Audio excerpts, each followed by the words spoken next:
welcome to the first in our series of videos discussing and showing you how to create basic floral designs. Now, whether you're training to be a florist or whether you're a flower arranger and you're just arranging flowers for your own pleasure, the basic shapes, the sort of traditional basic shapes, are a good starting point for all classes and all lessons. And today we're going to look at this lovely arrangement here on my side. This is often referred to as a vertical or a line arrangement. And it is one of the series of basic designs that we're going to be looking at over the next couple of weeks. Now, you might be asking, what is a basic design, or what is a basic shape even?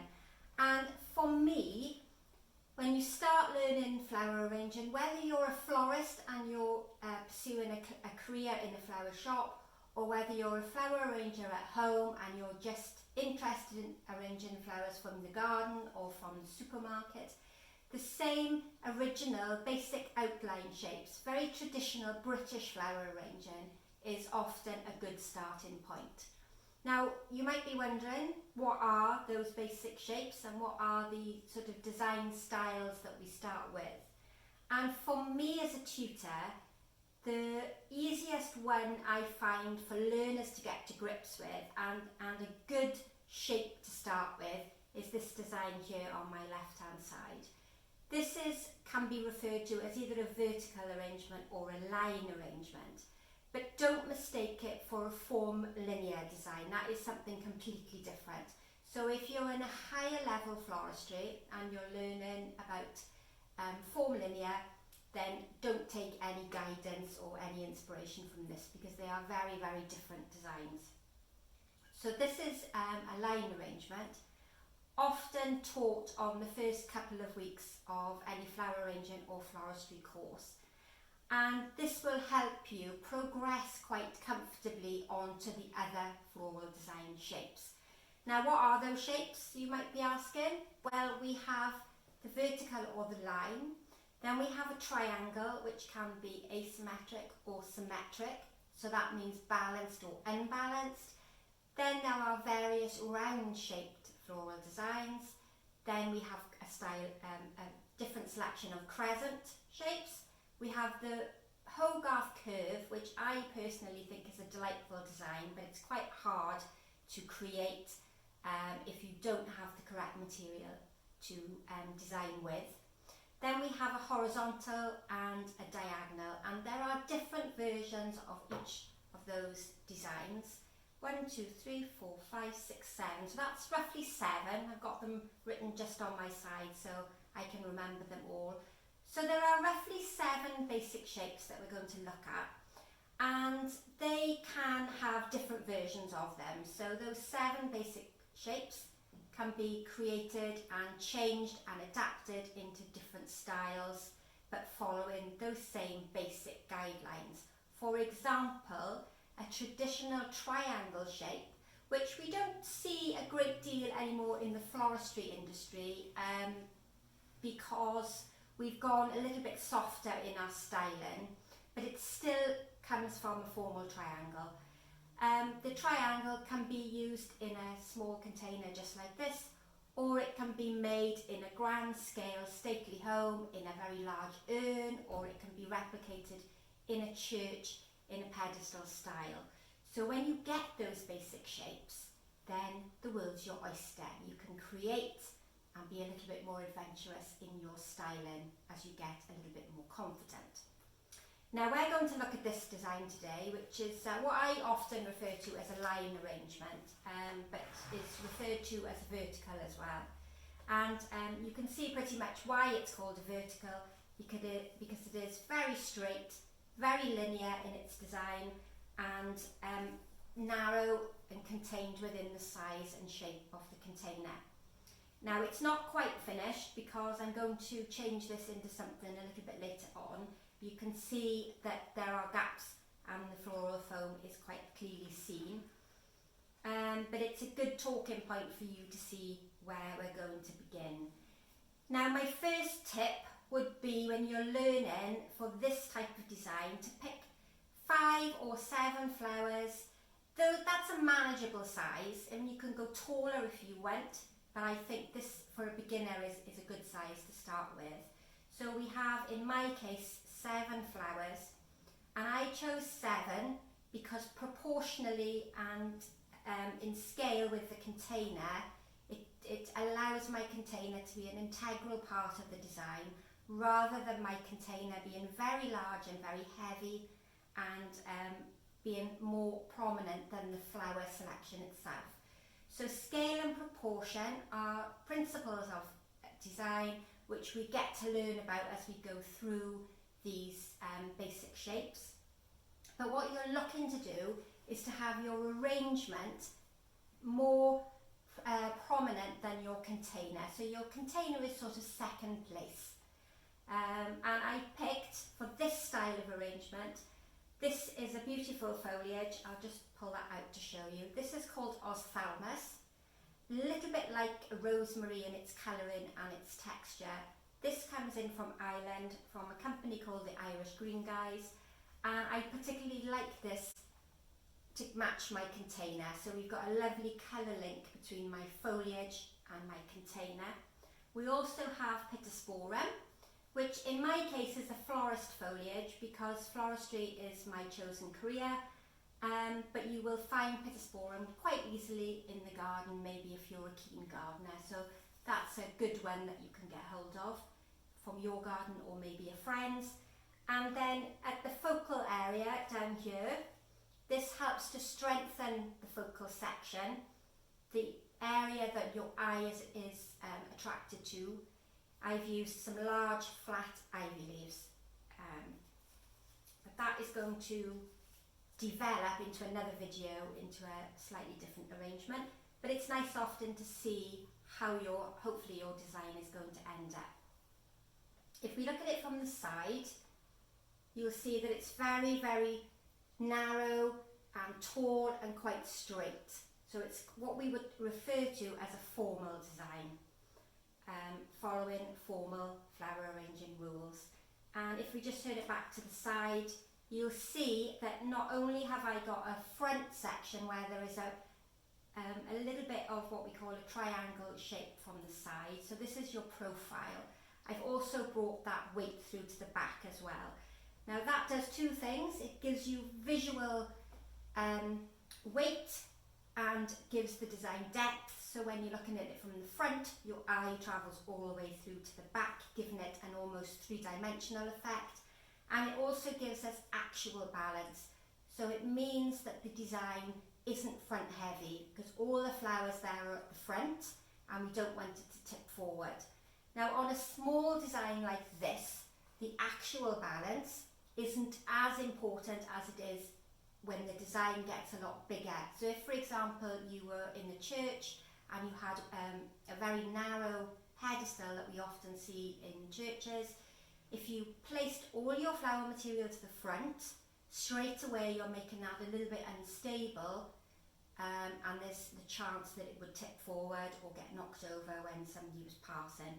So weight at the back is very, very important, and hopefully you'll have something very similar to that after you've practiced. Now I started saying my first tip would be to pick 5 or 7 flowers that are the same colour and the same flower variety. Until you get a little bit more confident in choosing flowers, stick with 5 that are the same colour and the same shape. It makes your first lesson in flower arranging much easier. And for me, I've gone with this very autumnal or even Christmassy burgundy shade of carnation. This is called Clove. It could be a rose. Lots of people often pick gerbera, although for your first attempt gerbera are a little bit more tricky to arrange with. This time of the year, we're in the autumn now, so we're sort of middle September. There are lovely big chrysanthemum bloom heads available. You could go with sunflowers in the summer, but for me, the easiest option is a carnation or a rose when you're learning. When you get a little bit more confident, you can go for anything you want. So we'll just move that to one side. Now I'm going to arrange in this terracotta pot. Now it is styled to give this sort of very rustic look to the bottom. Not quite sure how well that comes up on camera, but it isn't mouldy and wet like it sort of appears. It's the effect that the terracotta has been styled in. And I filled it with just some compacted bubble wrap, just to stop my Oasis block, my floral foam block, from sinking right to the bottom. You could of course use a full floral foam piece in there, but it's a little bit of a waste of half a block. Or you could, if you found, you could put a small flower pot inside there, or even an upturned flower pot. Some sand will add to weight if you're making a very big design. But I've just compacted it very much tightly with some bubble wrap. And to avoid all the water draining to the bottom of the container, I'm going to use just some offcuts of cellophane. This could be a plastic bag, it could be a black plastic bag, one of your recycled bags that the council give you. But what that will do is it will stop all the water running to the base and then the floral foam becoming dry too quickly. And it fits nice and snugly in there, so I've just squashed it in as far down as I can go. And then we'll remove this cellophane.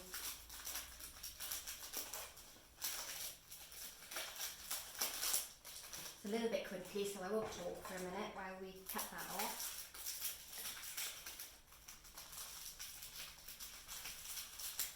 So that then will help keep that floral foam nicely hydrated. It'll stop the water running and disappearing right down to the bottom of my container. And then what I like to do, you'll see that the corners of the floral foam are obviously very angular because it's a rectangular piece of foam. And what I like to do is just use a sharp knife or an old knife just to chamfer off a little bit of an angled top. Now that's not vital. As a busy working florist, I quite often forget that part of preparing my foam, but it gives you a nicer angle on the edges to place your floral foam.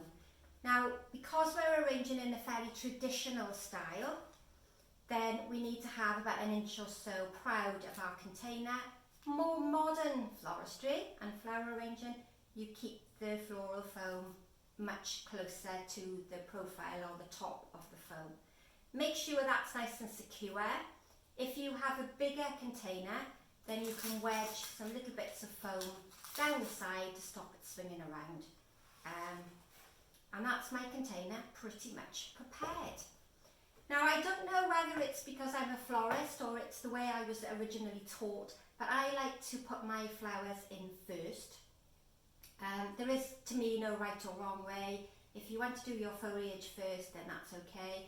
But generally when I'm teaching or I'm doing videos, I tend to put my flowers in first. So let's start again with our lovely plant material. Let's just sort everything out. So we've got a nice tidy work area. And of course here are the lovely carnations that I'm going to be looking at today. And a good sort of starting point is to have a little look at them, see if there's any carnation that's the larger size. Now for me that's the larger one, so that will create my focal point, the point of interest and the more dominant section. Then if there is a smaller head, that possibly is the smallest one, but you know, you have to appreciate that often carnations are fairly similar in size. That is my smaller head, so that will be my tallest flower. So we start with the smaller flower, if possible, and we get slightly bigger as we come down towards the stronger focal area, which will be the larger of the carnations in my case, but it could be a rose or dahlia, anything that you can get hold of. And traditional flower arranging tends to be 1.5 or twice the height or the width of your container. So in my case, the height of my container is the larger proportion. So I go twice the height of my container. If you were using a wider container, you would go twice the height of the width. Now for this style of arranging, this vertical style, a narrower container for me looks much nicer than a wide container. But your standard sort of flower pot cover is fantastic for this style of arranging.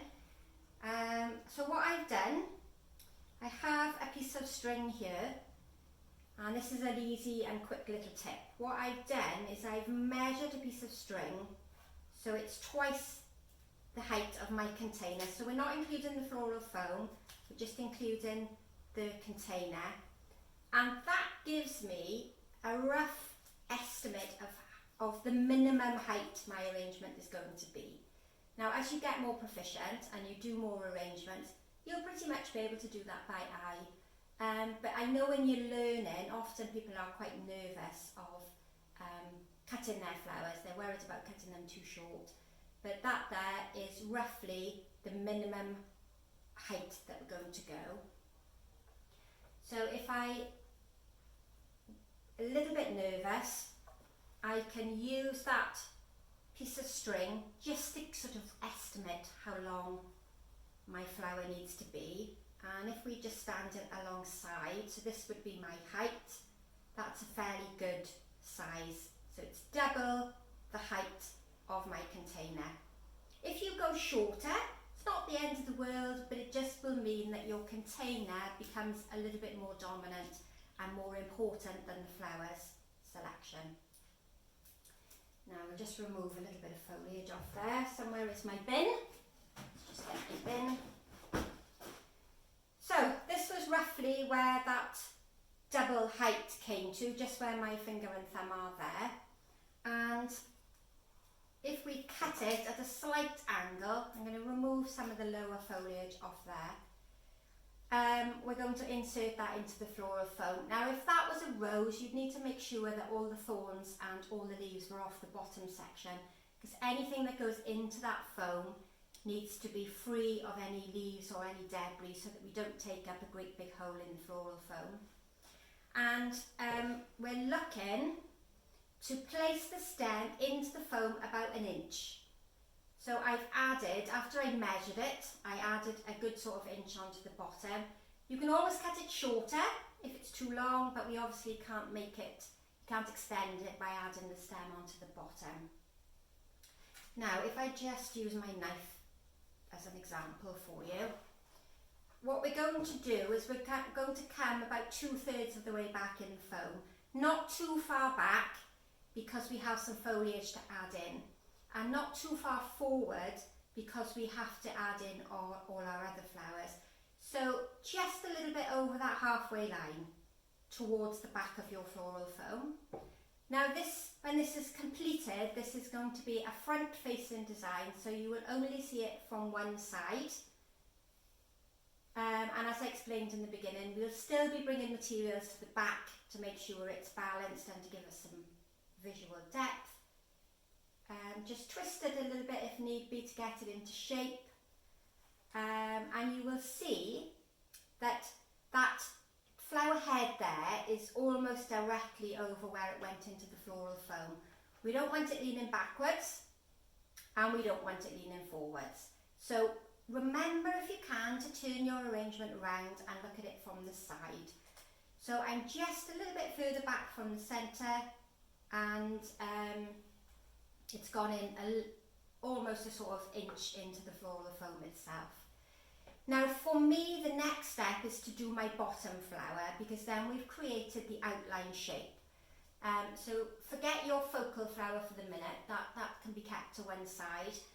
And if you use this time the width of the top of your container as a guide to your size of your carnation, that's a suitable size. Now today we're not going wide, we're keeping it very much contained within that shape and style of the container, and this one is going to come directly in line with my first flower, and we're going to come out, just push that cellophane down, almost at a sort of right angle to my top flower, and hopefully if I turn it this way that should be in line, directly in line with my top flower. And if we look at it from the side, if I bring back my piece of string, if I hold it from top to bottom, you'll see that we have a nice profile and almost half of a triangle forming there on the side. So if I take it up and down and across, we've almost got half a triangle forming there. And too flat at the front and the design looks like it's going to fall forwards, so we need to have a nice profile and a nice depth.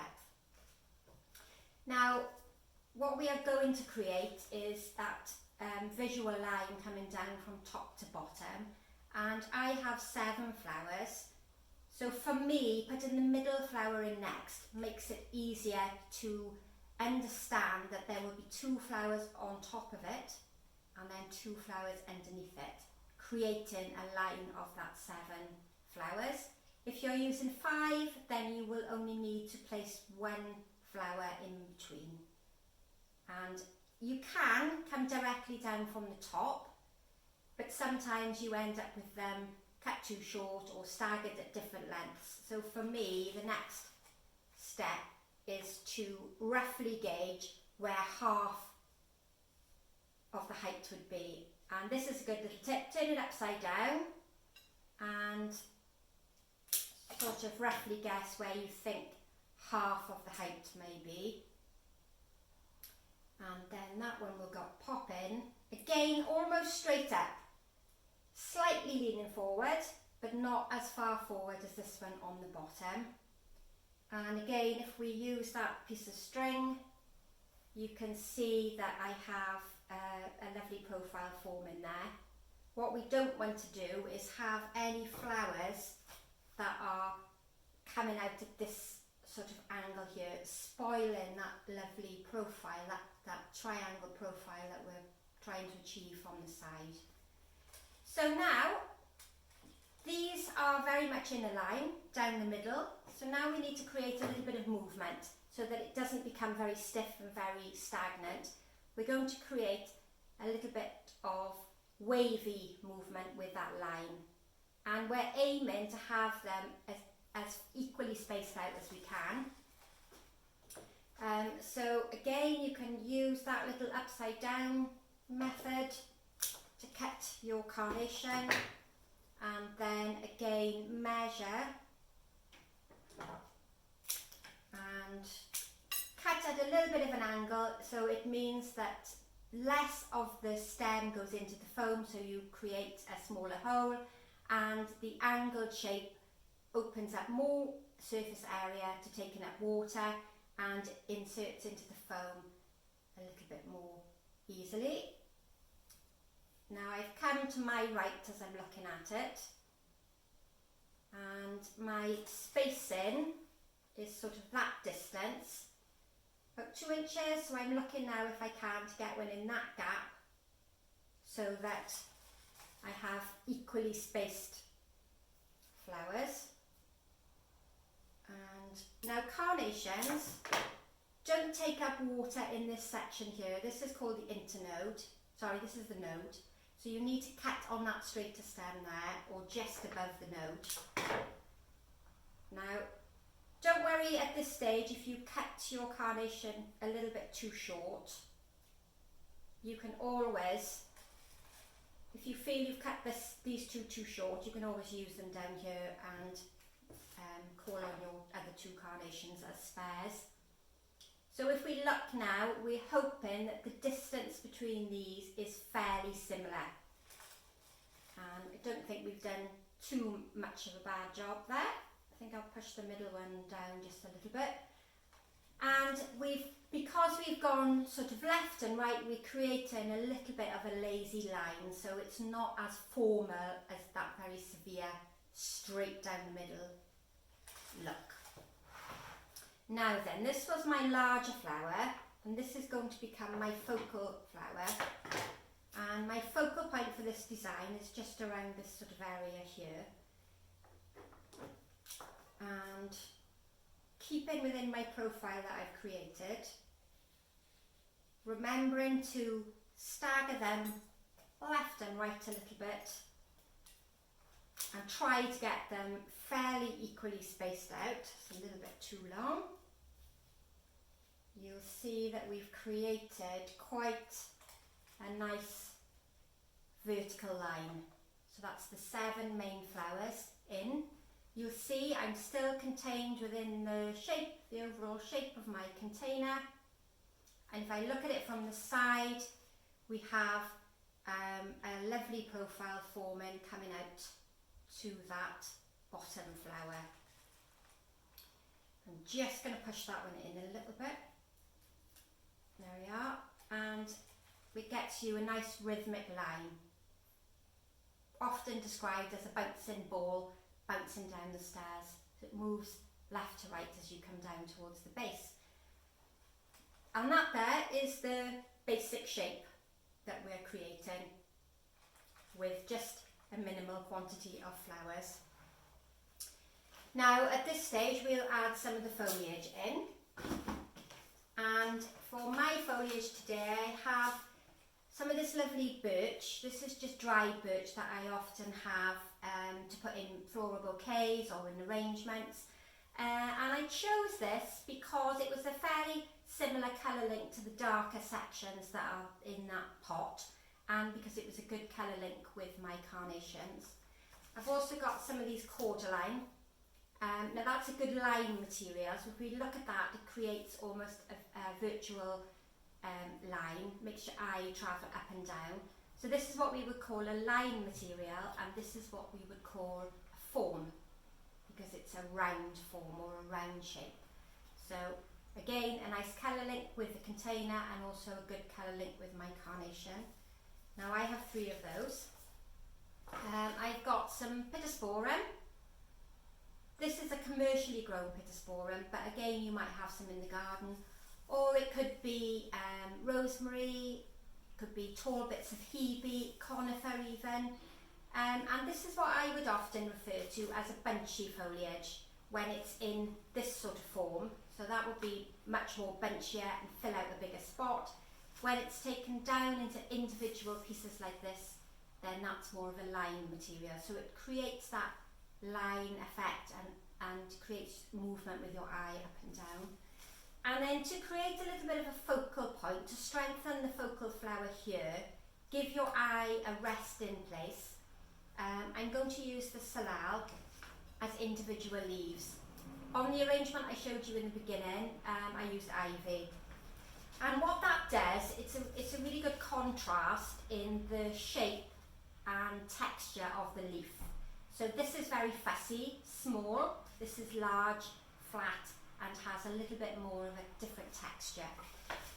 Okay, so we'll start by adding a little bit of foliage up to the height, and we can go as tall or taller than the foliage there at the back. So let's see if we can find a taller piece. Let's go in with that one. Now that one has a lot of side shoots which will spoil that overall shape, so I'm just going to remove those. I think possibly I could have done with a taller piece rather, just to bring the colour above the carnations there at the back. That would be okay. So I've placed 2 in, and I finished them. If you have a look here, I finished them at different heights so that we don't get a very much lined stop. We get a staggered stop as your eye travels towards the top. And then because we have the pittosporum at the height, we're also going to bring that through all the way through down to the base. So smaller little sections. Thin it out if need be. We don't need to have a lot of excess foliage on there, what we're going to do is just keep bringing that all the way through to the front. And we're not going to make the design any wider or make the depth at the front any longer. The carnations that we've already put in have given us our outline shape. We just come a little bit longer to protect that carnation head, so that if the carnation head gets hit or knocked, hopefully the foliage will protect it. Now the top of this is quite new growth, so I'm just going to remove a little bit of the top and keep going while we fill in that front. So that at the moment I've just got that line of foliage coming through where the carnation is. We will in a minute expand it to the sides. And around that focal point, I'm going to add in some of the single leaves of the salal. So the salal, or Gaultheria is its Latin name, this really is probably a florist foliage. You can get it to grow in a shrub in the garden, but it's a good, easy sort of staple foliage that I often have here at the studio.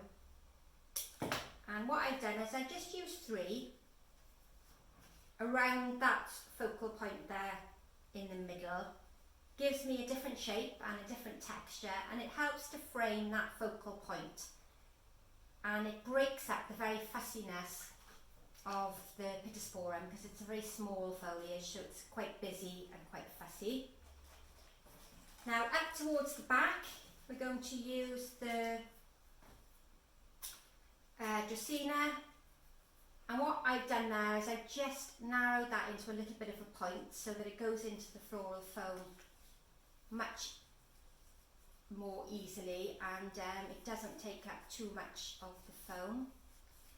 And what we're not doing at this point is splaying it out towards the side. We're still keeping it in that very streamlined vertical placement.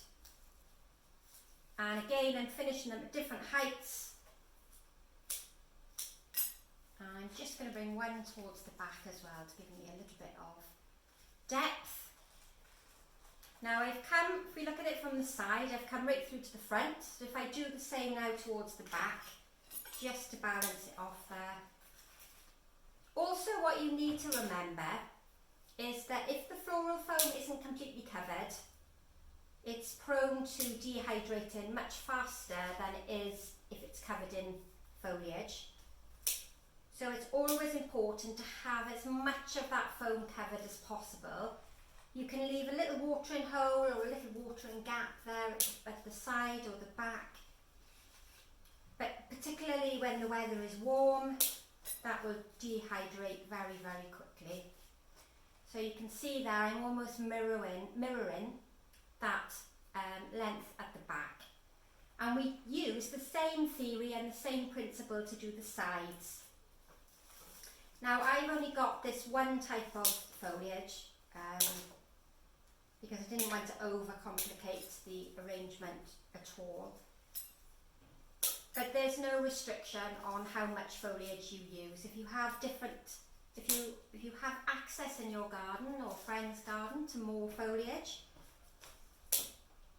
then you can use different types. I just kept it quite simple today so that you don't get too confused. And the sides are the same length as the front. And I'm just going round at the moment and filling in to make sure that I have a good clear outline shape. So it's not completely finished, we need some more foliage in there, but I can finish that off at the end of the video. But you can see now how a lovely overall sort of design is coming together, still quite narrow. And I'm going to use the final sort of piece to go in here would be this lovely birch, and I can take that because it's a softer material and it's not too visually heavy. I can take that quite high at the back, helps to elongate the design, makes your eye travel up and down. And remember now, this is where I'm adding material to the back, so if you'd have started too far back, you wouldn't be able to get these final pieces of foliage in. Okay, and I'm just going to bring a little bit of it, nice tall placements down towards the front, just to bring that lovely colour down through and that lovely texture. And what I quite often say in traditional flower arranging, if you have it on the top, bring it to the bottom. If you have it on the left, bring it to the right. And then you get an overall evenly balanced sort of floral design. Now I should have cut myself or put myself a little bit more foliage, but you get this sort of idea there. I'll finish it very quickly with a sort of speeded up video. But what do we think of that? Is that something you think you could achieve at home? I think so. So, line or vertical arrangement with just 7 simple flowers. Have a go and see how you get on. Good luck, everybody.